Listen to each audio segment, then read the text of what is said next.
যথা ভক্তি মমর্জিতা। রবিবার বিনপুরের শিরিষবনি গ্রামে আয়োজিত হলো ভাগবত পাঠ। প্রতি বছরের ন্যায় এবারও রাস পূর্ণিমা তিথিতে শ্রীমদ ভগবত গীতা পাঠ আয়োজন করা হয়। এদিন সকালে গ্রামের সমস্ত পুরুষ ও মহিলাদের উপস্থিতিতে খোল করতাল সহযোগে শোভাযাত্রা অনুষ্ঠিত হয়। হিন্দুদের কাছে সবচেয়ে পবিত্র পৌরাণিক ধর্মগ্রন্থ হলো গীতা। এই গীতাকে অধিকাংশ শ্রীমদ ভগবত গীতা হিসেবেও চেনেন। এদিন সকাল 10টার সময় বসে ভাগবত পাঠের আসর। প্রায় কয়েক শত শ্রোতা আসেন শ্রীমদ ভগবত গীতা পাঠ শুনতে। এর পাশাপাশি শ্রোতা ও ভক্তদের জন্য প্রসাদেরও আয়োজন করা হয়। ভাগবত পাঠ শ্রবণ করতে দূর দূরান্ত থেকে শ্রোতারা উপস্থিত হন। মনে করা হয় গীতা পাঠ ও শ্রবণের জেরে একজন মানুষের গোটা জীবনটাই পাল্টে যেতে পারে।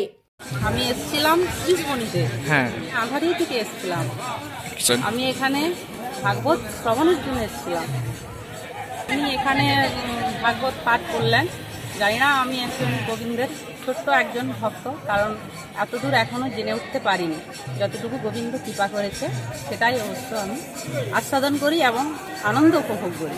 তাই প্রভু যেখানে আসেন আমি পেয়ে এখানে আসি, সেখানে যাই, দিয়ে হরি কথা শুনে, ভাগবতের কথা শুনে আমি আনন্দিত হই।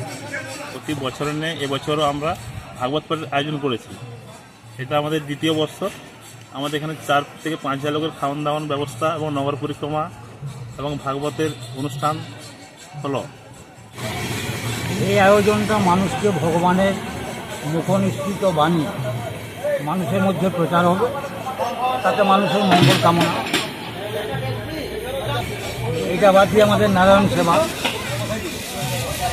মাধুপুরী করা হয়েছে। মাধুপুরীর মাধ্যমেই আমাদের এই সেবাটা এবং ভাগবত পাঠ।